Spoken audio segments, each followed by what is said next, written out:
Your greatest work right now, no matter where you are in relationship to whatever it is that you want, your work is to make peace with where you are. Now think about the difference. Think about the difference of being here. Let's say you're sick or don't have enough money or your lover left or never came. And here you are standing in the absence of something that you really want. And you're trying to feel which way is downstream and which way is upstream. And so you begin just offering a series of statements to see what your stance is.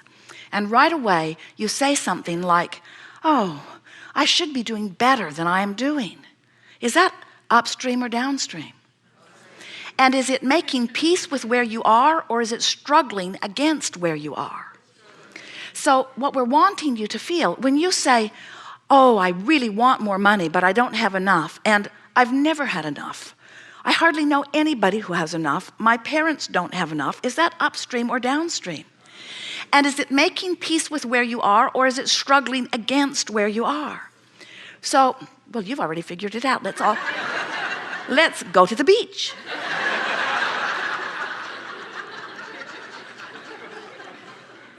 So when you understand that your life is right here and now, in other words, in every moment, all of your power, you don't have the power to go from despair into appreciation. You don't even have the power to go in this moment right now from doubt to belief. You can barely make it from doubt to hope. You don't have the power to make these huge vibrational jumps. But you will have a lot better chance of turning and letting the stream carry you if you are making an effort to be nicer to yourself about it. If you're making an effort to give yourself the benefit of the doubt. And you know why? Because the last thing in this world or any world that your inner being will ever do is join you in self-criticism, or criticism of anyone else for that matter. In the moment that you decide to club yourself about the head, that's our work. In the moment that you take issue with something, or you regret something, or you say, I should have done it differently. Anytime you are trying to explain how wrong you are where you stand, you're pointed upstream. And every time you're trying to give yourself the benefit of the doubt, you let go of those oars and the stream turns you. And as the stream turns you, now all kinds of things begin to flow into your experience. In fact, friends, you can't stop them from flowing into your experience. But you know what happens to so many of you? You have something that you really want. You might have wanted it for a long time. There might be several things you've created, every one of you. Oh, you should see the vibrational escrows that you have amassed. And so the stream and the powerful law of attraction is carrying you, just like the Colorado River that Jerry and Esther were experiencing. This stream is having its way with you, whether you are going willingly or not.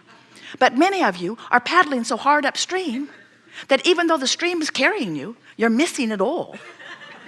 Because you're pointed in the wrong direction. In other words, you're not in the attitude of expectation. You're not in that soft attitude where the rendezvousing can take place in a way that you can receive an awareness of it. Where if you are tuned in, tapped in, turned on, if you are chilled, if you are loving life, if you are loving you, if you've got your feet in the bay, if you're petting your cat, if you're looking for reasons to feel good, if you have trained yourself into looking for reasons to feel good, if you are not even reaching for the best feeling thought you've ever found, but you are reaching for the best feeling thought you can find from where you are, if that becomes your mantra, now you're pointed downstream. And now life begins to appear to you in just the way you knew when you made the decision to come forth into this physical body. Not one of you said, I'll come forth for struggle, but every one of you said, I can't wait to sink my teeth into the contrast. Not one of you said, I am coming forth to control and fix things. Every one of you said, I'm delighted about the variety, for from it I will come to my personal selfish conclusions about who I am and what I'm wanting to live. And so the long and the short of it is, you've got one walloping stream going. And when you let yourself go with the flow, you feel wonderful. And when you do any version of not letting yourself go with the flow, you feel that. And that's the story of positive and negative emotion. That's the story of the cycle of life. That's the story of who you really were before you were born, who you are in this body, and who you are continuing to become. We are completely satisfied. Now what? You want to talk about some things? You do. This is good. Begin right here. Stand if you think it's you. Yes. I'm really excited to be here. I'm an artist by profession, and my passion always has to do with connection and what I call the miracle or the flip. And in my experience, there's the rowing against reality, rowing against the stream, and sooner or later, something occurs in my mind and the minds of people that I've been around, where all of a sudden they have turned the boat around and they're going with the flow, and the realization of God's love or bliss or this immense gratitude occurs. And sometimes that occurs through just staring in my wife's eyes or in a friend's eyes, and all of a sudden, all of the stuff that was going the wrong way lines up and goes the right way. And my first question has to do with,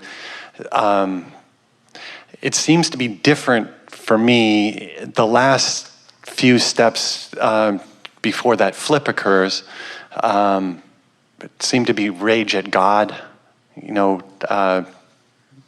feeling angry that I'm being deprived in some way.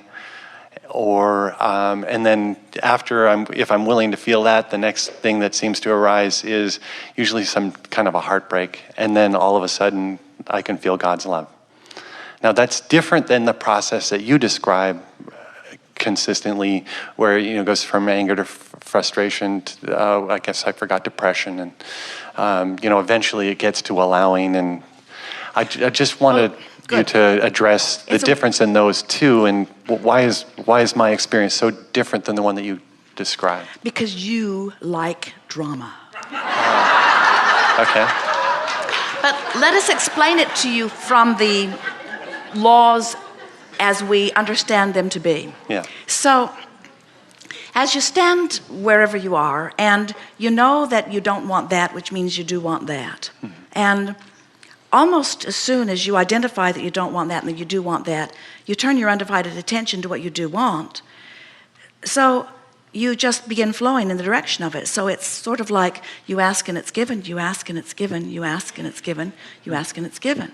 But sometimes, depending upon how you've been taught, how much struggle has been reinforced into your experience, how much drama you like, sometimes you know what you don't want, which causes you to know what you do want, but you really know what you don't want, which causes you to really know what you do want, but you really know what you don't want, which causes you to really know what you do want, but you really know what you don't want. You really, really, really know what you don't want. Don't you know what you don't want? Don't you know? Let's see if I can find an online chat group that agrees with me about what we do not want. Let's join those groups about what we do not want. Why would God do something so awful to us? In other words, as you dramatize what you do not want, law of attraction continues to respond to you. And so what's happening is the stakes are getting more. In other words, a really knowing what you don't want gives birth to a really knowing what you do want. Now, here is the most exciting thing about your powerful question. The more you live life, the more you dig into it, every time you know what you don't want, you cause your stream to go faster, because every time you know what you do want, you're asking, even if you don't stop and say, what I want is, there is an implied, understood knowing by the universe of what you are asking for. And so the non-physical part of you is becoming. And by the nature of the drum that you're beating, you're not coming along. But remember, this is not Disneyland, and you can't turn the stream off. And so the stream is flowing faster and faster and faster and faster. And sooner or later, you got to sleep. Okay. Or something will happen that will distract you for a moment. In other words, a little bit of allowing goes a long way in a very fast-moving stream, you see. And so that's the flip that you're talking about. Yeah, it definitely feels like exactly what you're talking about. And sometimes I just spend time with my wife looking into her eyes, or a friend looking into their eyes, and I'll notice all the paddling against, and then all of a sudden I can start to feel what feels like grace, and it's now moving in Well, the what direction that is a meditative process. In other words, when you're doing something like staring into someone's eyes, that's paramount to deep breathing. That's paramount to putting your brain on pause. That's the same sort of thing as meditation. When you quiet your mind, you stop thought. When you stop thought, you stop resistant thought. When you stop resistant thought, that's that flip you're talking about. Okay. That's that turning in the stream. Yeah. Good. Yeah. And friends, there is not anything wrong with letting life cause you to give birth to more and more desires. We are not for a moment suggesting that you should just, in a limp way, want and get, want and get, want and get, want and get. We understand. You have come forth because you understand the power of the contrast. You know that big desires are born out of bigger contrast, and you love the feeling of big desires. One of the things that Esther has been most annoyed with us about is that she remembers wanting things from a place of not believing that they could happen, and she remembers the drama of those desires. And she remembers thinking that if something that big could happen, how it would just take my breath away. And it annoys her that things can't happen when there's that much distance between what she's asking for and what her belief or expectation is. It's annoying that she has to get into the place of fully expecting it, so it's just the next logical step before it happens, because she, like you, like all of you, does like the drama of it. But we promise you, once you get into the rhythm of remembering law of attraction, and once you deliberately, day by day, you see, we are not teaching you how to line up with your energy so that you'll get your stuff. Oh, you'll get your stuff. The manifestations must come, but we're not teaching you to line up with your desire so that the manifestations will occur. We're encouraging you to get moving in the direction, because the ride on the river is what you really, really want. Esther had a salad in a restaurant in Eugene, Oregon not so long ago, and they were so tuned in. They'd had such a wonderful day. They were in love with each other and in love with the restaurant and in love with the people that they had come to see again on another visit, and so they were making friends with people that they'd seen before. And when the waiter put the salad down, Esther felt ripples go all up through her body, and she said, "What is in that salad?" And we say, when you're already tuned in, when you are allowing yourself to be in the vibrational alignment with who you really are, then everything that you are living feels like that. Then you can receive those insightful, come this way, come this way, come this way. And your inner being is always calling you toward the culmination of that which you have set into motion.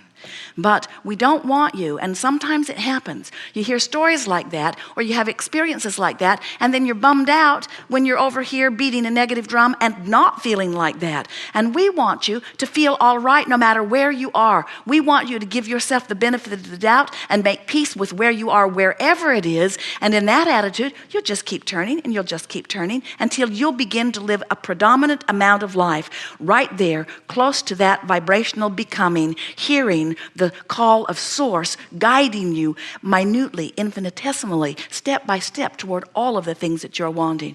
And that really is what you planned. You wanted life to be like that for you. You didn't intend to make it hard. You intended to feel the blessing that you know you are deserving of. And when you're hearing that voice, you're in that mode. Yeah, good. Absolutely. Yes, very good. So, yes. When you described the salad, my heart burst into tears of gratitude for hearing your words, because to me, that's the goal, and often the feedback that I get for the artworks that I create, that they're like this salad that illuminates people's lives. Well, everything about that salad had been grown. It had been growing in a garden that morning. It had been carefully gathered by someone who cared about what they were delivering to them, and had been carried in a basket and carefully washed and then carefully arranged. In other words, all of the intention that had been placed around that salad was such a vibrational match to the appreciation that Jerry and Esther were flowing.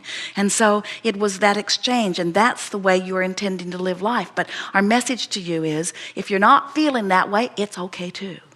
Just do the best you can from where you are, and eventually that will predominate. Very Awesome. good. Thank you. Can I ask one more question? Can he?